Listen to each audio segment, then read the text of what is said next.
My favorite YouTuber at the time, her name was Paintball Kitty, and she played a game. And then I was like, oh, it's pretty cool. It had like P-BAT in it, if anybody knows what that is. And I was like, oh, this game looks interesting. And then I tried it. I played one game. I spent $20 my first time playing the game. I bought Zareth, and then never played the game again for 6 months.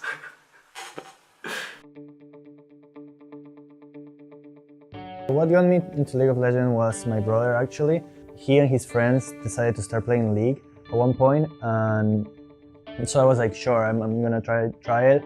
And I got hooked. It was like January 2011, and then since then I've been playing non-stop. I don't remember exactly when we got into it, but we were pretty young, probably like 7 or 8 years ago, and we were just hanging out at our buddy's house. You know, we just saw them playing League of Legends, and I personally saw Bola Bear, and I was just like, cool, that's a Thunder Bear. You know, I want to get into this game.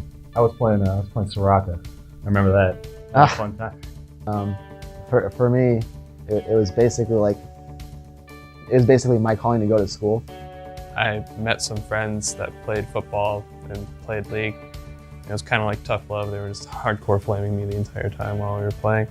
But they introduced me to it, and that's kind of how it took off. My mom was always supporting me playing video games in general. She said that it was really helpful for everything that I do, and I could keep doing it if I was like learning stuff. So I always try to learn to be a good teammate or communicate or like always something else. And that got me to learn English because of playing a lot of video games. My mom was pretty proud. She was like, yeah, you know, he's getting out of the house. He's doing something with all the games that he's playing. To play at the highest level, it takes like a lot of mental fortitude. You can't really get tilted. You shouldn't be able to get tilted easily, because if you get tilted, like, your whole team's gonna be angry at you. Look to improve in your own place, and don't really focus on what other people are doing. Focus on what you're doing, because once you get down what you're doing, you'll be able to carry the game.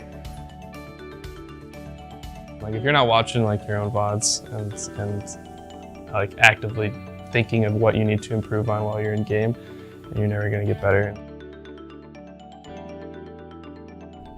More than anything, just a good mental state. That's really what you got to focus on. Even though it's a team game, focus on yourself. You need to improve first before you can actually start winning games. Don't tilt. It's literally the worst thing you can do. Yeah, it's hard not to tilt.